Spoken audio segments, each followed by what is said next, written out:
нийгэмлэгийн төлөөлөгчид Завхан Увсан аймагт ажиллаж байна. Эдгээр аймгийн их нутгаар зас их орж зуудын байдалд хүрсэн. Тиймээс Улаан Загалмай нийгэмлэгээс малчдад хүмүүнлэгийн тусламж хүрэхээр судалгаа явуулж эхэлжээ. Энэ нь хүмүүнлэгийн салбарт засгийн газартай хамтарч нэмэлт хүч болж ажиллаж байгаагийн нэг жишээ гэдгийг Монгол Улсын Улаан Загалмай нийгэмлэгийн ерөнхийлөгч хэлж байлаа.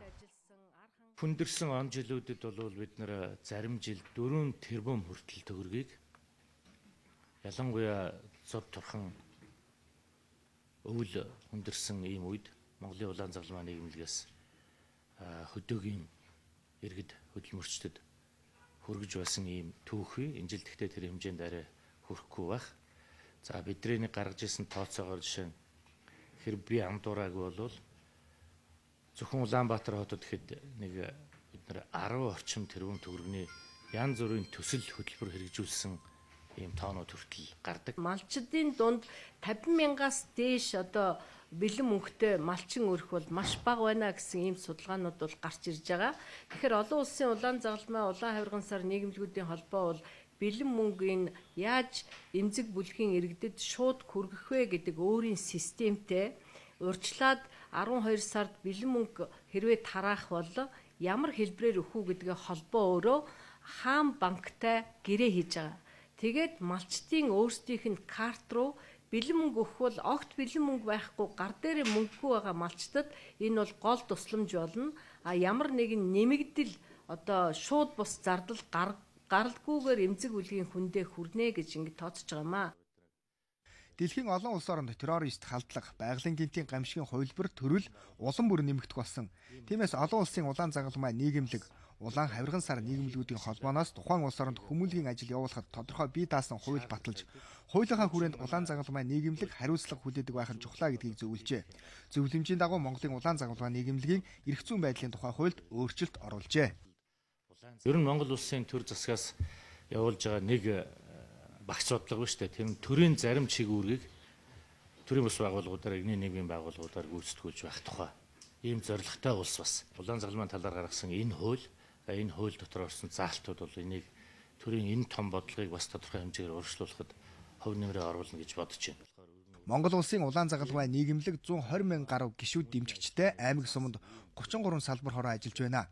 Тус нийгэмлэг энэ жил 4 тэрбум төгрөгийн дэвсгэртэй байхаар тооцоолсон үүний 2 тэрбум төгрөгийг сайн дурын хандуулагчдаас бүрдүүлэхээр төлөвлөжээ.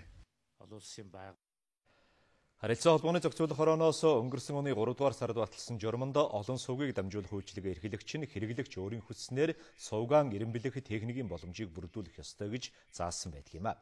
Өөрөөр хэлбэл кабелийн болон IP телевизийн хэрэглэгчид аль сувгийг хаана байрлуулахаа өөрөө шийдэх боломжтой юм.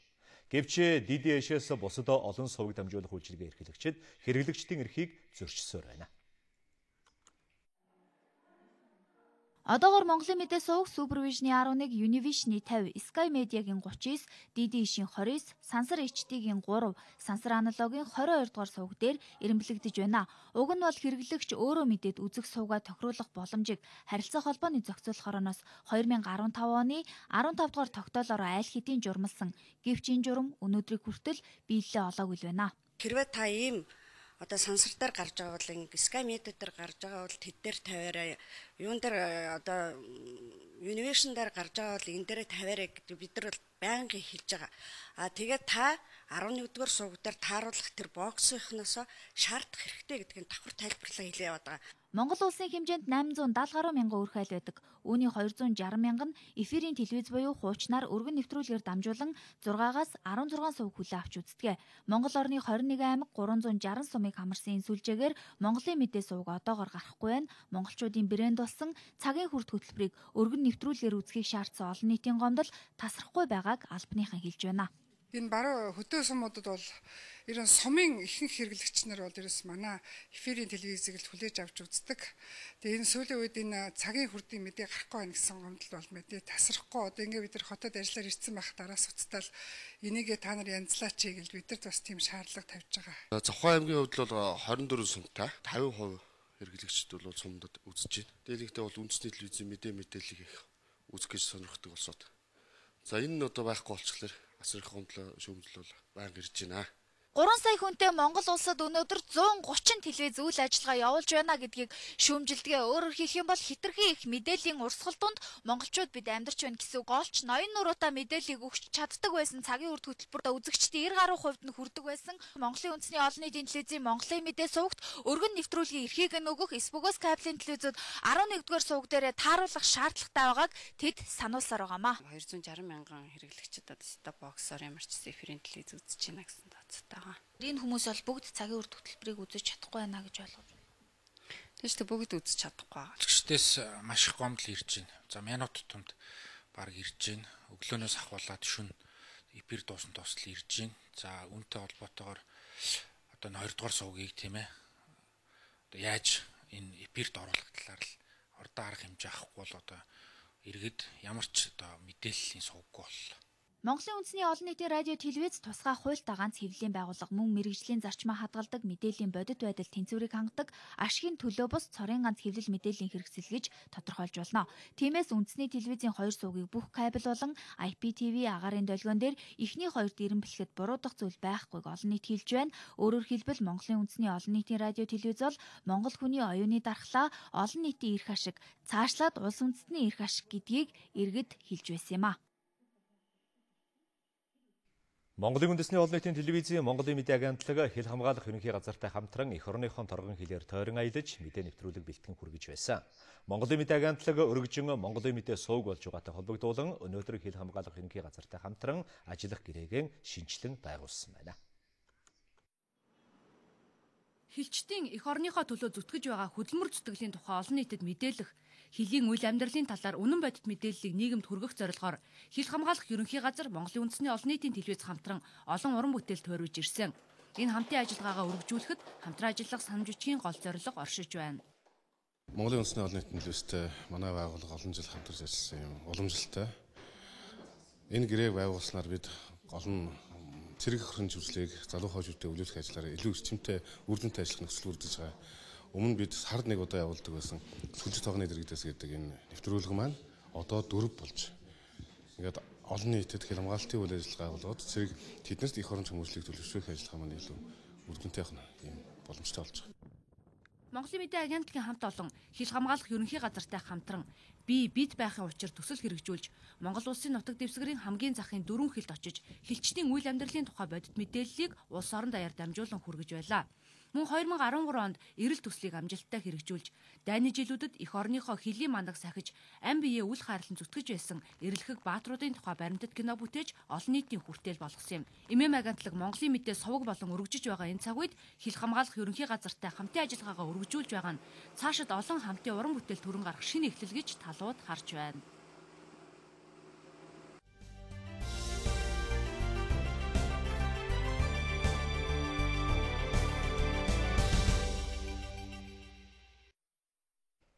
Өнгөрсөн оны 11-р сард эрүүл мэнд спортын сайд асан Шийлэг Дамбыг авилгатай тэмцэх газар өрөөнөөс нь их хэмжээний мөнгө олгосон гэх шалтгаанаар хэрэг толбогдуулан шалгасан. Өнөөдөр авилгатай тэмцэх газар Шийлэг Дамб нартай холбогдох хэргийг прокурорт шилжүүллээ. Авилгатай тэмцэх газраас эрүүл мэнд спортын сайд асан Шийлэг Дамб эрүүл мэнд спортын яамны төрийн нарийн бичгийн дараагаар ажиллаж байсан ган чимэг нарт холбогдох эрүүгийн хэрэгүүдэд мөрдөн байцаалтай ажиллагаа явуулж дуусгажээ. Тус газраас Шийлэг Дамбыг эрүүгийн хуулийн тусгай ангийн 268 дугаар зүйлийн 2, за ган чимэгийг мөн хуулийн тусгай ангийн 268 дугаар зүйлийн 2, 269 дугаар зүйлийн 1-т заасан гэмт хэрэгт тус яллагдагчаар татаж хэргийг яллах дүгнэлт үйлдвэрлэх саналтай нийслэлийн прокурорын газар шилжүүлсэн байна. Эрүүгийн хуулийн тусгай ангийн 268 дугаар зүйл анги бол албан тушаалаа ашигласан ахийл хахуултай холбоотой гэмт хэрэгт оногдуулдаг зүйл анги хэмээн их сурвалжууд мэдээлж байна. Өнгөрсөн онд ховор болон нэг ховор амьтныг хууль бусаар агнсан 34 зөрчил нийслэлийн мэргэжлийн хяналтын газарт бүртгэгдэжээ. Ялангуяа Хамдгай, Тарваг, Чон, Тул загсыг хууль бусаар агнаж Улаанбаатар хотод авчирсан борлуулах гэсэн тохиолдол олон гарсан байна. Энэ байдал улам бүр нэмэгдэж байгааг нийслэлийн мэргэжлийн хяналтын газраас мэдээлж байна. Хамгийн сүүлд Баянгол дүүргийн 14-р хорооны иргэнбэ 6 чон хууль бусаар агнаад нийслэлийн 16-р хорооны нутаг дэвсгэрт хадгалж байхад нь саатуулсан байна. Иргэнбэ эдгэр чоныг худалдан борлуулах гэж байснаа мэдүүлжээ. Хуулийн дагуу чоныг хурааж 7 сая орчим төгрөгөөр торгох арга хэмжээ авсан байна. За тэгэхээр юу нэг иргэд аж ахуйн нэгжийг тааш анхааруулахад бол За зөвшөөрөлгүй эрхийн бичиггүй тийм ээ. Ан ав одоо энэ чон гэдэг хагандаг манайхан. Бусад энэ эдрийг бас зогсоож одоо хуулийн дагуу бүх юма хийж байгаа ч гэж бас анхааруулж байна. Зарим иргэд ховор ан амьтны эргэтэн элдв өвчин ангаадаг хэмээн захимд зар тавьдаг нь хулгаагаар ан амьтан агнах гол шалтгаан нөхцөл болдгоо. Гэтэл энэ шинжлэх ухаанаар баталгааж байгаагүй зүйл гэдгийг иргэдэд анхааруулж байгааг тэрээр хэлж байсан юм. Мөн интернетэд ан амьтны эд эрхтнийг аван зарна гэсэн зар тавьсан тохиолдолд шалгаж захиргааны шийтгэл торгуул ноогдуулах харуулсныг нийслэлийн мэргэжлийн хяналтын газраас мэдээллээ. Одоо амьтан мал зэрэгээс хүн талдурдаг өвчнийг одоо тэрвэрж байгааг мэдэх боломжгүй учраас түүхийгээр нь тэр амьтны эд эрхтэн хэрэглэнэ гэдэг бол өөртөө маш өндөр хэмжээний хариу эрсдэл дагуулж тухайн одоо өвчин халдах тийм эрсдэлтэй байдаг учраас одоо иргэд энийг одоо болох хэрэгтэй. Иргэдэд сануулхад чон хандгаа зэрэг ховор амьтныг тусгай зөвшөөрөл зориултын дагуу агнаж барих хуультай. Харин нэг ховор ан амьтныг зөвхөн эрдэм шинжилгээний зориултаар л агнадаг байна. Хэрвээ нэг ховор ан амьтныг ахуйн хэрэгцээнд агнасан тохиолдолд шууд эрүүгийн хариуцлага тооцдог гэдгийг тэд сануулж байлаа. Нийслэлийн мэргэжлийн хяналтын газраас хийсэн хэвлэлийн бахруулын үеэр сэтгүүлчдийн сонирхлыг татаж байсан хэрэг бол араб гаралтай Монгол улсын иргэн Абдул Каримтай холбоотой хэрэг байлаа. Түүнийг 24 тэрбум гаруй төгрөгөөр хотын А зэрэглэлийн бүсэд байрлалтай хэвлэлийн үйлдвэрийг худалдаж авах гэж байсныг үзэгчид санаж байгаа баха. Гэтэл тэрээр өнгөрсөн намар эдлэг шонхор хууль усаар барьсан хэрэгт холбогдож захиргааны хариуцлага тооцуулсан тухай өнөөдөр нийслэлийн мэргэжлийн хяналтын газраас мэдээллээ. Тодруулбал өнгөрсөн намар Сонгон хайрхан дүүргийн 32 дугаар хороонд 61 эдлэг шонхрыг араб иргэд барьж тижээж байсны 31-ийг нь хууль усаар барьсан байсныг тухай үтэн тогтоосон. Тиймээс шонхруудыг эргүүлэн тавьж барьсан иргэдийг хуулийн байгууллагаас үргэлжлүүлэн шалгаж байгаа юм байна. Харин Абдул Каримд захиргааны хуулийн дагуу хариуцлага тооцоод өнгөрсөн байна. Дараагийн мэдээ. Иргэд ихэвчлэн өвчин эмгээг хүндэрсэн шатанд нь хүргэж байж эмнэлэгт ханддаг тал бий. Аливаа өвчнөөс урьдчилан сэргийлэх, эрт илрүүлж эмчилгээ үйлчилгээг цаг алдалгүй хийлгэх хэрэгтэй гэдгийг эмч нар мөн хэлж байна. Нэг үе бодоход манай иргэд дотооддоо нарийн мэргэжлийн онцлогоог хийлгэх техникийн боломж тодорхой төвшөнд хангагдсан. Жишээлбэл Улаанбаатар МЭД нэгдсэн эмнэлэгт суурилуулсан Японы Toshiba фирмийн энэ компьютер томографийн аппарат нь тэг 132 секундэд 64 зүслэг хийх хүчин чадалтай. Хүний биеийн рентген зургийг тэг 1.5-аас 2 мм-ийн зайтай маш нарийн дүрслэлтэйгээр буулгах хүчин чадалтай байна. Эд хоорондын нэгтийн ялгааг нарийн тодорхойлдог учраас 1 мм-ийн хэмжээтэй өөрчлөлтийг ч тов тодорхой гарган илрүүлж чаддаг юм байна. Хүний биеийн бүх хэсгийг нэг хугацаанд авахаас гадна хавлын өсрэлийг хайж явах үед өндөр ач холбогдолтой шинжилгээнүүд мөн энэ нь болохоор хоёр тооцогч хэрэглэж хоёр хэсэг зураг авах үйлдэлийг нэг удаагийн зураг авалт болгосноор үйлчлүүлэгчид цаг хугацаа болон мөнгөний хэмнэлттэй үйл ажиллагаа явуулж байгаамаа. Мөн иргэд өөрсдөө хүсвэл энэ аппаратаар авсан зургийг Япон улсын Фукуяма төв лаборатори дүрс оншилгооны төвд илгээж оншийг тодруулах боломжтой байна. Тиймээс орчин үеийн өндөр технологийн тоног төхөөрөмжийг ашиглан эрүүл мэндэд анхаарал тавьж байхыг эмч нар зөвлөж байна.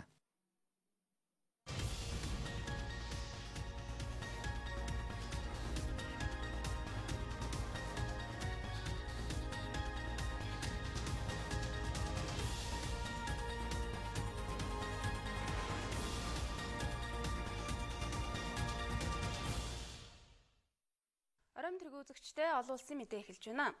За өчигдөр орой Туркийн Стамбул хотын жуулчид олноор цуглардаг Султан Ахмед талбайд амиа золиослогч итгээд тесрэх бөмбөг дэлбэлсний улмаас 10 хүн амиа алдаж 15 хүн гэмтэж шархсан тухай Туркийн албаныхан мэдээлж байна.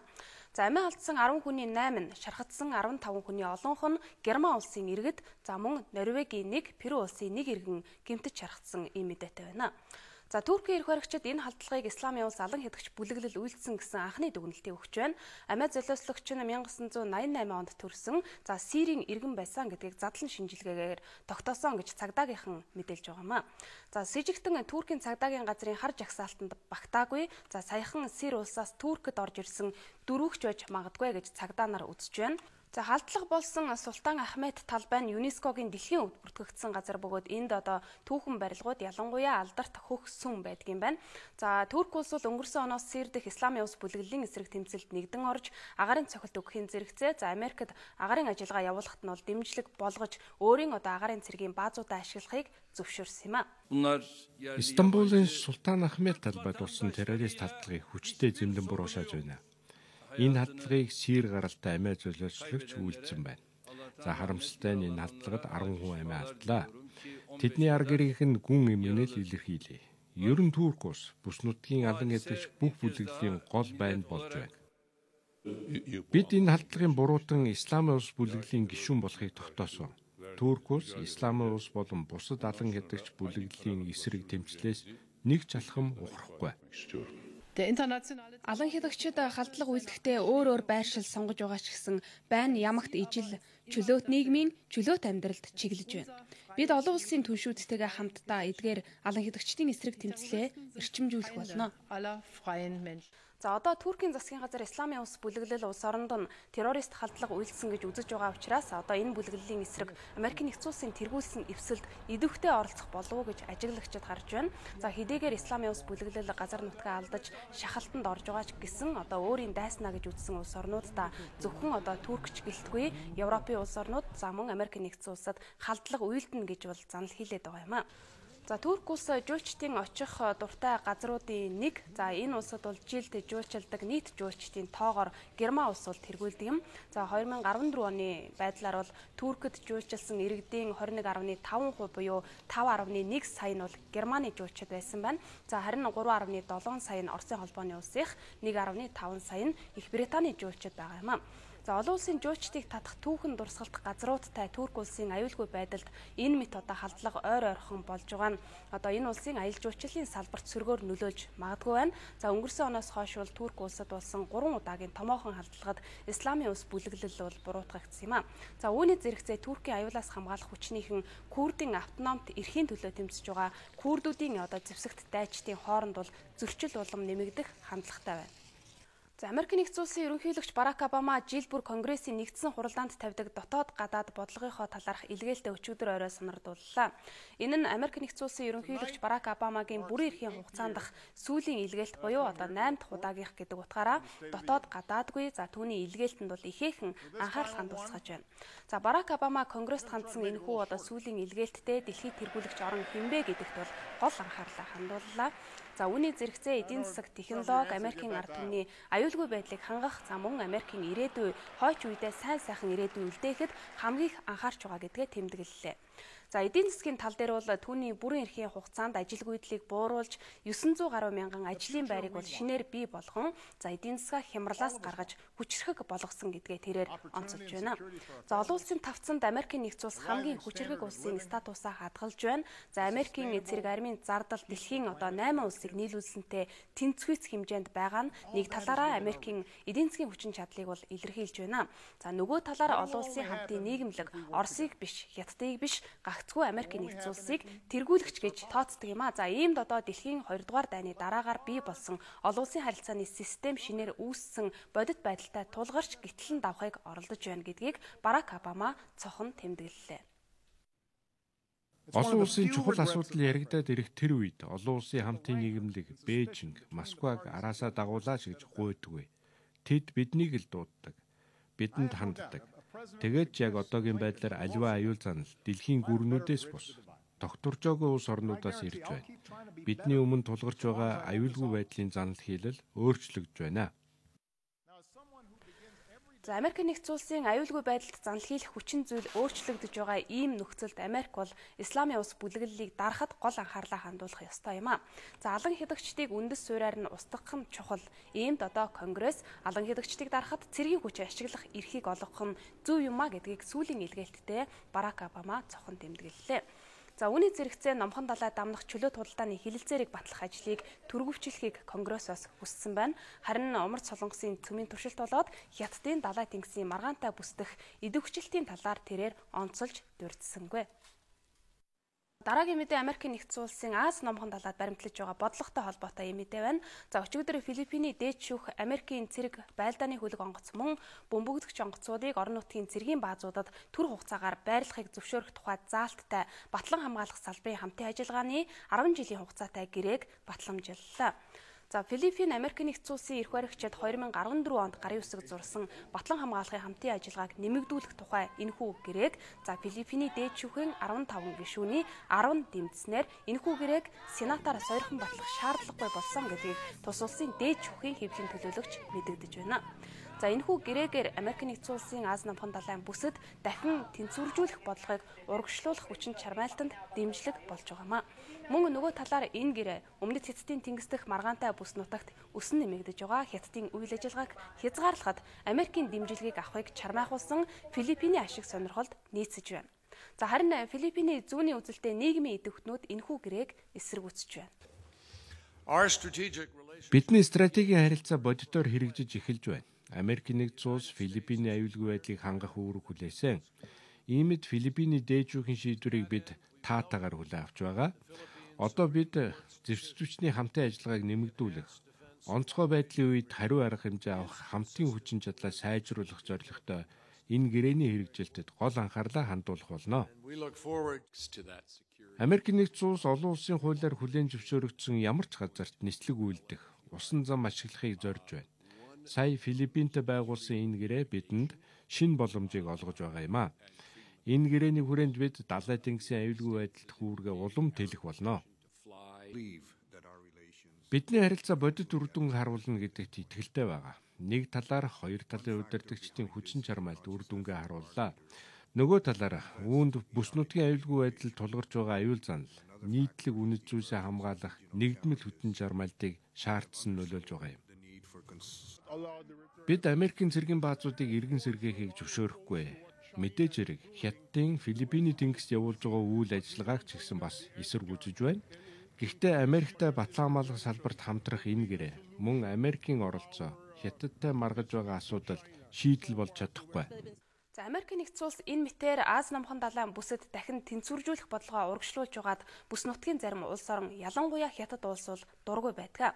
За иймд Америк Филиппинд цэрэг зэвсгээ байрлуулах нь Аз намхан далайн маргаантай асуудлуудыг улам даамжруулах эрсдэл бий болгож байгаа гэдгийг ажиглагчид онцолж байна. За Иран улс Арабын буланд Фарси арлын орчимд бол хил зөрчсөн үндсэллээр Америкийн нэгдсэн улсын тэнгисийн 10 цэргийг саатуулсан тухай Вашингтон мэдээлж байна. За Америкийн албаныхны өгч байгаа мэдээгээр Кувейтээс Бахрейн улс руу одоо аялаж явсан Америкийн тэнгисийн цэргийн 2 онгоц төвтэйгөө холбоо тасарсан юм а. За Ираны талаас бол Америкийн тэнгисийн цэргүүд аюулгүй байгаа. За тэдний одоо хил зөрчсөн асуудлыг тодруулсны дараагаар бол аяллыг нь үргэлжлүүлнэ гэдгээ Вашингтонд мэдэгдсэн байгаа.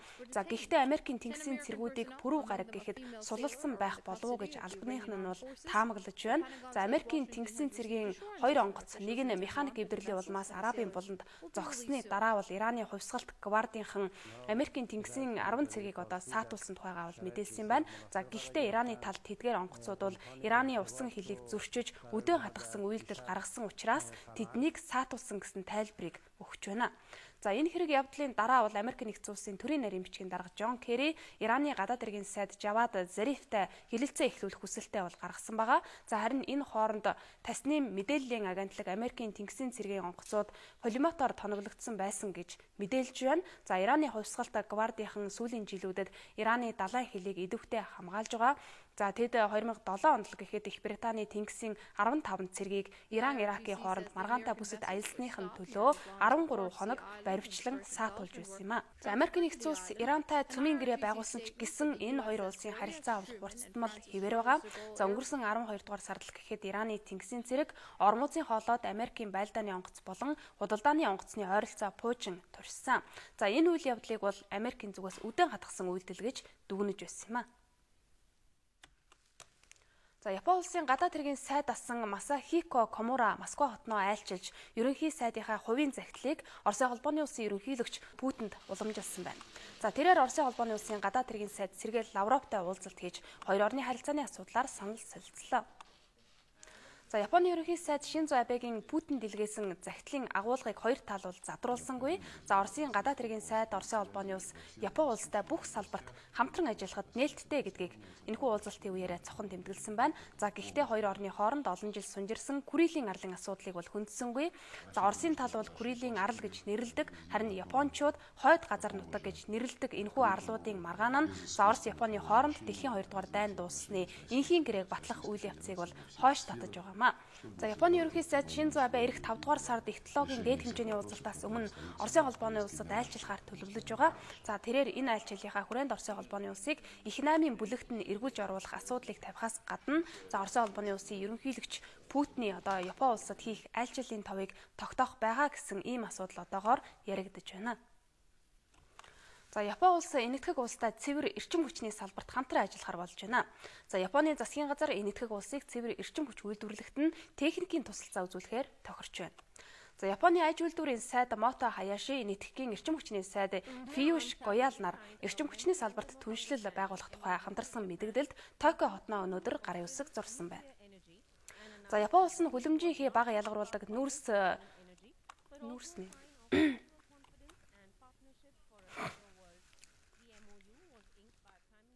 За Япон улс нь хүлэмжийн хий бага ялгаруулдаг нүүрсний эрчим хүчний станц байгуулахад нь техникийн талаас нь дэмжиж ажиллах юм байна. За мөн нарны болон сэргээгдэх эрчим хүчний их үүсвэрүүдээс эрчим хүч нийлүүлэх зорилттой эрчим хүч нөөцлөх байгууламжуудыг барих ажилд дэмжлэг үзүүлэхээр болж байна. За энэтхэг улс нь бол эрчим хүчний хэрэглээгээрээ дэлхийд 3 дугаарт жагсдаг ийм улс. За одоогоор энэтхэг улсын эрчим хүчний хэрэглээний 70% нь нүүрсний эрчим хүчнээс хамааралтай байдаг юм байна. Харин Япон улс бол эрчим хүчний технологиороо дэлхийд тэргүүлэгчдийн нэг төдийгүй за энэ салбартаа хамгийн туршлагатай улс юм аа. За энэтхэг Японы энэхүү хамтын төслийг эх 20 жилд хэрэгжүүлэх бөгөөд за хоёр тал хүлэмжийн хий бага ялгаруулдаг эрчим хүчний станцууд байгуулахад 1.6 тэрлион Америк долларын хөрөнгө оруулалт хийхээр төлөвлөсөн байна.